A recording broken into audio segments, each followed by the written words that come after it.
Okay, class. Today I'm going to be discussing the divide that took place in Black America in the 1960s through the 1980s. First of all, as an African American man, I noticed in my community itself racial divide between the haves and the have-nots. After watching the film Spike Lee Do the Right Thing, he portrays the black community as a community of have-nots. It shows the struggle and the race divide between the African Americans, the Italians, the Koreans.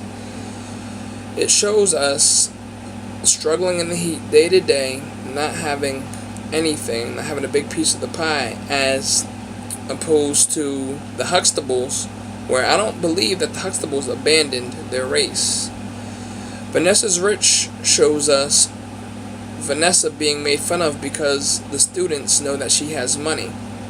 But the family, I believe, did not abandon their African American roots so much. I felt as if they looked at them as having more than the African American community in their local community. At this time, Brooklyn was portrayed as two different types. You have the high class African American community, which is the bourgeoisie, which we see in the Cosby Show. And then we have the low class that we see in Spike Lee's Do the Right Thing. The African American community in Spike Lee's Do the Right Thing wanted to spark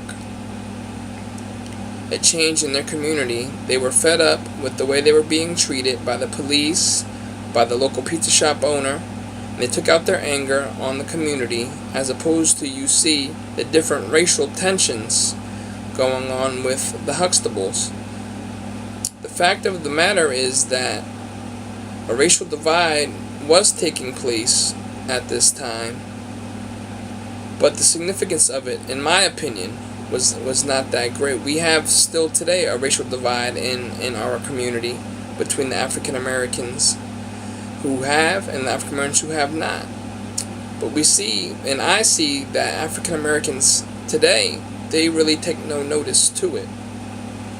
At the time, the racial separation due to the black Americans leaving the inner city communities because they had more money is something that we still see today.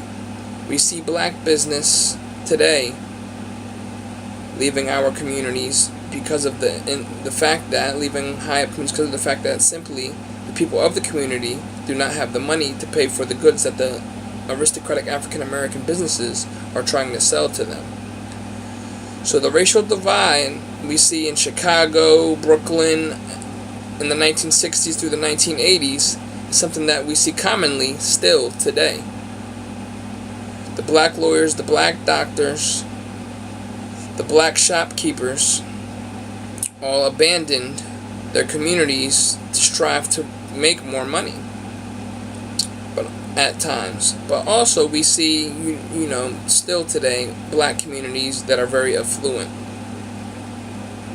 So after analyzing all the films given to watch, I noticed that the Cosbys portray themselves as African Americans of affluent structure, that they have the money, as opposed to what Spike Lee shows the struggles of the African Americans and the racial divide at the time in the Brooklyn community.